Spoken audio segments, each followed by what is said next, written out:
Before we dive into this explosive story, make sure to hit that subscribe button, because what you're about to read is more than just words. It's a ride into a world of corruption, courage, betrayal, and justice, and you won't want to miss the next one.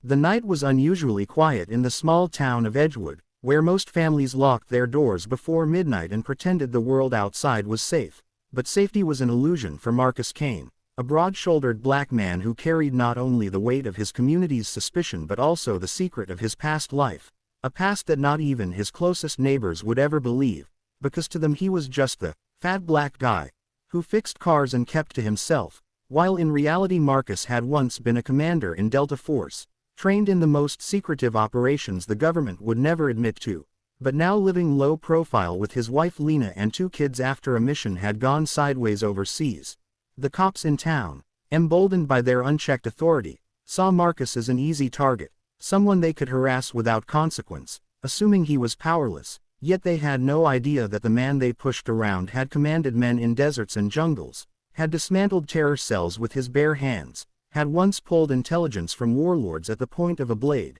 and that same skill, though buried, was still there, smoldering like a coal ready to ignite. It began with traffic stops, endless harassment where patrol cars would box in his truck, accuse him of minor infractions, sneer at him in front of his kids, and Marcus swallowed his anger because Lena begged him to keep calm, reminding him they had fought too hard to have a peaceful life. But then one evening, when his teenage son Jamal walked home from basketball practice, the cops took it further, cornering the boy, accusing him of vandalism he had not done, shoving him against the squad car, while townsfolk filmed on phones but dared not intervene, and Jamal came home with bruises on his wrists and tears of humiliation burning his eyes. And that night Marcus sat at the dinner table in silence, fork frozen halfway, the beast within stirring, Lena watching him with fear because she recognized the look, the same look he had carried home from war when his mind was still full of blood and fire. And she whispered, "Don't," but it was too late,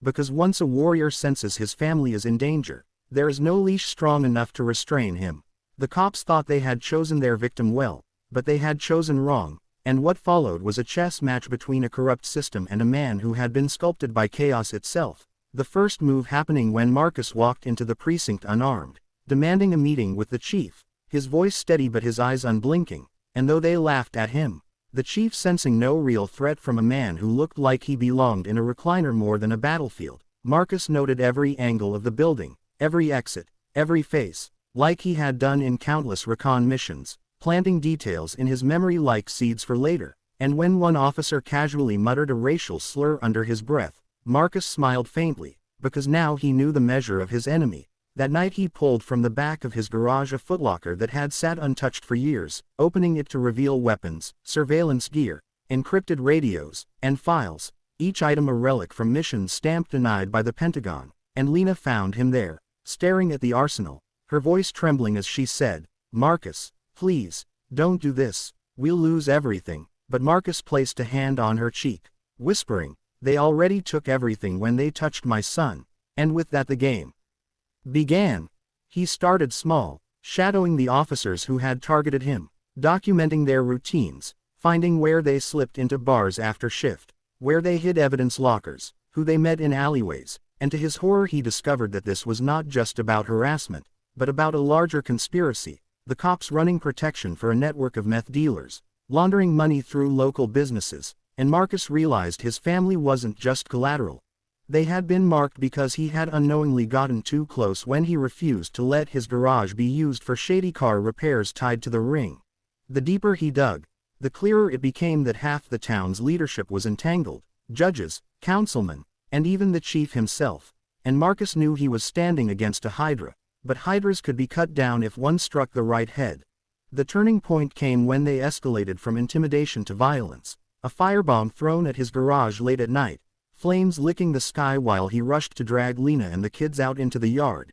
neighbors gawking but saying nothing, and as the fire consumed his tools and livelihood, Marcus made his choice. War. He began striking back, not with brute force but with precision, infiltrating their networks, leaking evidence anonymously to outside reporters, planting trackers on their cruisers, and one by one exposing their hidden crimes until paranoia spread among the ranks, officers whispering about a ghost in town dismantling them, And while they suspected Marcus, they had no proof, because he left no trail, only fear. But fear wasn't enough. Justice required exposure, and exposure meant risk. So Marcus escalated, abducting one of the dirtiest sergeants during his drunken stumble from a bar, dragging him into an abandoned shed, and there Marcus unleashed his old interrogation skills, not with brutality but with cold psychological warfare, breaking the man's arrogance until he confessed names, dates, accounts, and Marcus recorded every word, sending it to federal investigators under a false identity.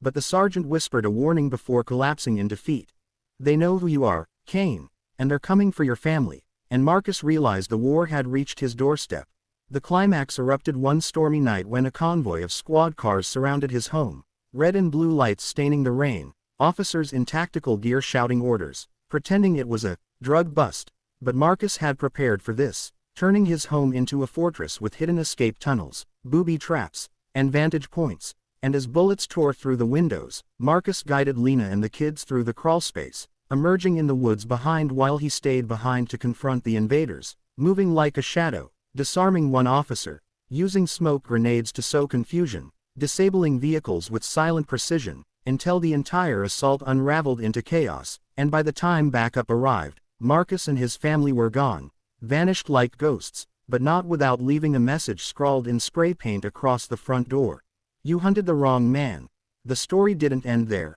because while the cops tried to spin the narrative, videos and documents began flooding national media, exposing the corruption, the drug ties, the abuse, and suddenly Edgewood was on every screen in America, the FBI forced to intervene, arrests sweeping through the ranks, and Marcus, though now a fugitive, watched from the shadows with Lena at his side, knowing he had torn down a rotten empire, but also knowing he could never return to normal life. The final twist came months later, when an unmarked SUV approached him in a distant city, men in suits stepping out, not enemies but representatives from deep within the